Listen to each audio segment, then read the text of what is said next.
নমস্কার সবাইকে, আমার চ্যানেলে তোমাদের সবাইকে স্বাগত জানাই। আজকে আমি তোমাদেরকে একটা দুর্দান্ত স্বাদের কচুরি রেসিপি করে দেখাবো। তোমরা টাইটেল দেখে নিশ্চয়ই বুঝে গেছো। আজকে তোমাদের সাথে আমি মাছের কচুরি শেয়ার করছি। অসম্ভব ভালো হয় খেতে। আমিও এই রেসিপিটা প্রথমবার বানালাম আর খেতে দুর্দান্ত লেগেছিল, তাই ভাবলাম তোমাদের সাথে শেয়ার করি। প্রথমেই দেখো বন্ধুরা, আমি এখানটা নিয়ে নিয়েছি 3 টুকরো মাছ। তোমরা কিন্তু মাছের পরিমাণটা কমিয়ে বাড়িয়ে করতে পারো। আমি এখানটা 3 পিস মাছ নিয়েছি। এবারে দেখো বন্ধুরা, এই মাছটাকে আমি জলের মধ্যে দিয়ে এই সামান্য নুন আর একটু হলুদ দিয়ে সেদ্ধ করে নেব। দেখো আমি সামান্য একটু হলুদ দিয়ে দিলাম। এবারে এটাকে আমি এই 5 মিনিটের মতন একটু সেদ্ধ করে নেব। দেখবে খুব তাড়াতাড়ি এটা সেদ্ধ হয়ে যাবে। সেদ্ধ হয়ে গেলে আমি এটাকে ঠান্ডা করে নেব। দেখো আমি মাছটাকে জল থেকে উঠিয়ে নিয়েছি, আমার ঠান্ডা হয়ে গেছে, ভালো করে ধুয়ে নিয়েছি আমি। এবারে আমি মাছটাকে ভালো করে বেছে নেব। এর মধ্যে যে কাঁটাগুলো আছে সেগুলো ফেলে দেব। মাছটাকে খুব ভালো করে কিন্তু বেছে নিতে হবে। এই সময় কিন্তু বন্ধুরা একদম অমনোযোগী হলে চলবে না। দেখো আমি মাছটাকে বেছে নিচ্ছি, যত কাঁটা আছে আমি ফেলে দেব। দেখো এরকম লম্বা লম্বা কাঁটাগুলো ফেলে দিচ্ছি আমি। মাছটাকে পুরোটা বেছে আমি সাইডে রেখে দেবো। দেখো আমি একটা ফ্রাই প্যান বসিয়ে দিয়েছি। এর মধ্যে এবারে দিয়ে দিব দেখো সর্ষের তেল। এবারে তেলটাকে গরম করে নেব।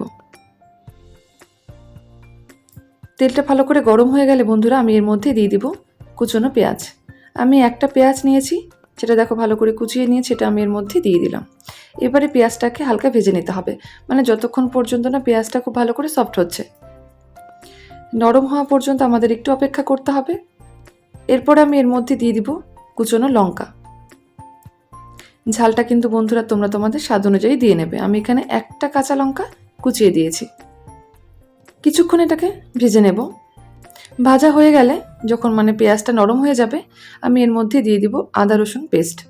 দেখো আমি এখানে আদা রসুন বাটা দিয়েছি। তোমরা চাইলে কিন্তু আদা রসুনটা এখানটায় কুচিয়েও দিতে পারো, তাও কিন্তু খেতে ভালো লাগবে। দেখো এটাকেও কষিয়ে নিব কিছুক্ষণ, যাতে কাঁচা গন্ধটা চলে যায়। দিয়ে দিলাম সামান্য লঙ্কার গুঁড়ো, দিয়ে দেবো এর মধ্যে ভাজা জিরে গুঁড়ো। এবার দেখো আবার ওটাকে মিশিয়ে নিলাম। মশলাটা ভালো করে যখন কষানো হয়ে যাবে, আমি এর মধ্যে দিয়ে দিব মাছটা, যে মাছটা আমি বেছে রেখেছি সেই মাছটা দেখো আমি এর মধ্যে দিয়ে দিলাম। এবারে মাছটার সাথে এই মশলাটাকে কিন্তু কষিয়ে নিতে হবে কিছুক্ষণ। এটাকে ভেজে নেব। মাছের মধ্যে কিন্তু একটা কাঁচা গন্ধ থাকে, তার জন্য কিন্তু মাছটাকে ভেজে নিতে হবে খুব ভালো করে। এরপরে দেখো বন্ধুরা আমি এর মধ্যে দিয়ে দিব সামান্য হলুদ গুঁড়ো। এরপরে দিয়ে দিব আন্দাজ মতো নুন।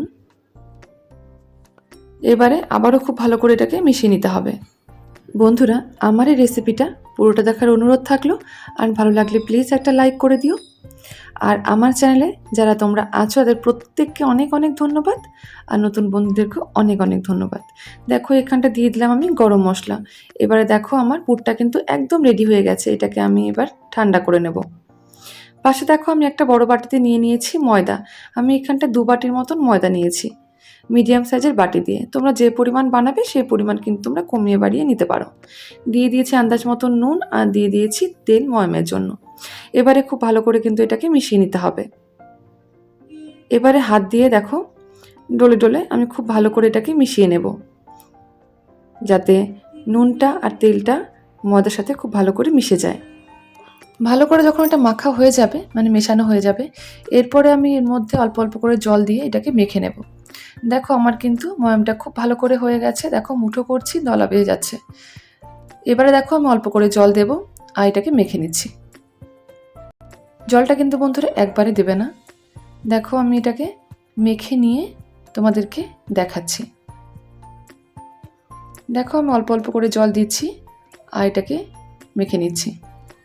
দেখো আমার কিন্তু এটা একদম মাখা হয়ে গেছে। খুব নরম না, খুব শক্ত না।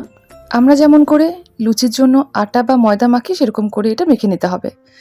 এরপরে দেখো বন্ধুরা আমি এর থেকে ছোট ছোট করে লেচি কেটে নিয়েছি। এবারে আমি লেচিটাকে হাতের সাহায্যে আর একটু গোল করে মাঝখানটাতে এই পুরটাকে ভরে দেব। দেখো আমি কেমন করে তৈরি করছি তোমরা দেখে নিশ্চয়ই বুঝতে পারছো। দেখো আমি আঙ্গুল দিয়ে এরকম করে ঘুরিয়ে ঘুরিয়ে একটা গর্তের মতন করে নিলাম। এরপরে আমি যে মাছের পুরটা তৈরি করেছিলাম সেটা দেখো আরেকটু মেখে নিয়েছিলাম, মেখে আমি এরকম করে বলের মতন তৈরি করে নিয়েছি। সেটা আমি দেখো এর মধ্যেই দিয়ে দিলাম। এবারে দেখো মুখটাকে আমি একদম বন্ধ করে দিলাম। দেখো আমি হাত দিয়ে এটাকে এবারে গোল করে নেব, নিয়ে আমি এটাকে বেলে নেব। দেখো আমার একটা কিন্তু তৈরি হয়ে গেল। এরকম করে বাকিগুলো আমি তৈরি করে নেব। দেখো সবগুলো আমার তৈরি করা হয়ে গেছে, মানে পুরগুলো ভরে নিয়েছি আমি। এরপরে দেখো সামান্য একটু ময়দা আমি এর মধ্যে ছড়িয়ে দিলাম।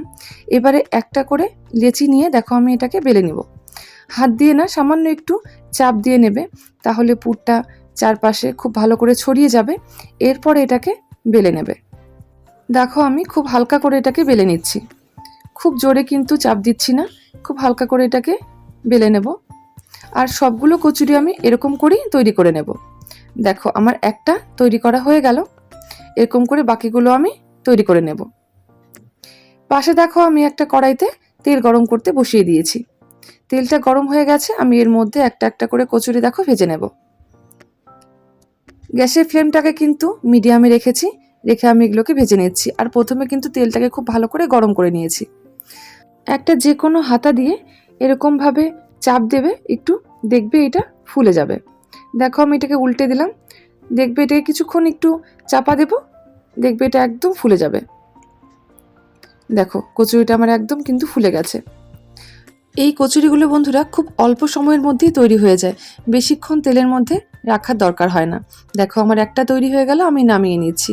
বাকিগুলো আমি এরকমভাবে তৈরি করে নেব। দেখো আমি আরেকটা কচুরি এর মধ্যে দিয়ে দিলাম, এটাও সেমভাবে আমি ভেজে নেব। এক পাশটা যখন দেখবে হালকা একটু ফুলে উঠেছে, আরেক পাশটা উল্টে দেবে, দিয়ে চাপ দিলেই দেখবে পুরো কচুরিটা একদম ফুলে যাবে। দেখো এটা হালকা একটু ফুলে উঠেছে, আমি এটাকে এবার ঘুরিয়ে দিচ্ছি, দিয়ে দেখবে এই পাশটা হালকা করে একটু চাপ দিলেই দেখবে একদম কচুরিটা ফুলে যাবে। দেখো আমার কচুরিটা কিন্তু একদম ফুলে উঠেছে। দেখতে কিন্তু বন্ধুরা কচুরিগুলো খুব ভালো লাগে, আর খেতেও কিন্তু বন্ধুরা কচুরিগুলো সেরকমই ভালো লাগে। তোমরা মাছের কচুরি যদি কখনো এরকমভাবে বানিয়ে না খেয়ে থাকো, তাহলে বলবো অবশ্যই একবার ট্রাই করো বাড়িতে, খুব ভালো লাগবে খেতে। দেখো আমি এরকমভাবে সবগুলো কচুরি তৈরি করে নিয়েছি। দেখো আমার আরেকটা ভাজা হয়ে গেল, এবারে সবগুলো ভেজে তোমাদেরকে দেখাচ্ছি। দেখো বন্ধুরা কচুরিগুলো দেখতে কতটা লোভনীয় লাগছে, এটা খেতে কিন্তু দুর্দান্ত লাগে। তোমরা এমনিতেও খেতে পারো, তোমরা যে কোনো তরকারির সাথেও এটা খেতে পারো। তবে তোমাদেরকে একটা কথাই বলবো, তোমরা যারা এখনো পর্যন্ত বানাওনি এরকমভাবে মাছের কচুরি, তারা প্লিজ একবার এরকম করে বানিয়ে খেয়ে দেখো, সত্যি বলছি খুব ভালো লাগবে খেতে। দেখো আমি তোমাদেরকে একটা ছিঁড়ে দেখাচ্ছি। এই কচুরিগুলো ভীষণ নরম হয় খেতে, আর খেতে লাগে খুব ভালো। দেখো মাছের যে পুরটা ভেতরে কতটা ভালো লাগছে দেখতে, এটা খেতে কিন্তু বন্ধুরা খুব ভালো লাগে এরকম মাছের পুর ভরে কচুরি খেতে। আমার আজকে এই মাছের কচুরি রেসিপি তোমাদের কেমন লাগলো আমাকে কিন্তু একটা ছোট্ট কমেন্ট করে বন্ধুরা জানাতে ভুলো না।